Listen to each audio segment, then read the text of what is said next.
Hello students. நேற்று வந்து மெட்ராஸ் யூனிவர்சிட்டியில் ரீவேல்யூஷன் ரிசல்ட்ஸ் வந்து அனௌன்ஸ் பண்ணியிருந்தாங்க. அது மெயினாக யாருக்கு வந்து அனௌன்ஸ் பண்ணியிருக்காங்க அப்படின்னா, ரீவேல்யூஷனும் அப்ளை பண்ணி இன்ஸ்டன்ட் எக்ஸாமும் அப்ளை பண்ணவங்களுக்கு வந்து ரீவேல்யூஷன் ரிசல்ட்ஸ் வந்து நேற்று ரிலீஸ் பண்ணியிருக்காங்க ஃபஸ்ட்டு.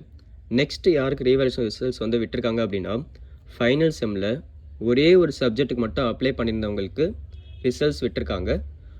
அதுலேயும் வந்து பார்த்தீங்க, இப்போ ஃபைனல் செம்லேயே வந்து 2 சப்ஜெக்ட் அப்ளை பண்ணியிருந்தாங்கன்னா, அதில் ஒரே ஒரு சப்ஜெக்ட்டுக்கு தான் வந்திருக்கே தவிர, அவங்க 2 சப்ஜெக்ட்டுக்கும் வரல. ஸோ அது சின்ன ஒரு இஷ்யூ இருக்குது. அதே மாதிரி வந்து பார்த்தீங்கன்னா, நீங்கள் ப்ரீவியஸ் இயர் ரிசல்ட்ஸ், அதாவது 3rd செம் அரியர்ஸ் ஆகட்டும், இல்லை 5th செம் அரியர் ஆகட்டும், அந்த மாதிரி ப்ரீவியஸ் அரியர்ஸ்க்கு வந்து நீங்கள் ரீவேல்யூஷன் போட்டிருந்தீங்கன்னா, அது வந்து இப்போ வராது. அது வந்து இன்னும் 2 வீக்ஸ் கூட ஆகலாம். நேற்று அனௌன்ஸ் பண்ண ரிசல்ட்ஸ் வந்து யாருக்கு மட்டும் அப்படின்னா, ரீவேல்யூஷன் அப்ளை பண்ணி இன்ஸ்டன்ட் எக்ஸாம் அப்ளை பண்ணவங்களுக்கும், அண்ட் ஆல்சோ ஃபைனல் செம்மில் ஒரே ஒரு சப்ஜெக்ட் அப்ளை பண்ணவங்க தான் மெயினாக வந்திருக்கு. அதுவும் கூட வந்து பார்த்தீங்கன்னா எல்லாருக்கும் வரல. அதுலேயும் வந்து பார்த்தீங்கன்னா ஒரு சில பேருக்கு தான் வந்திருக்கு.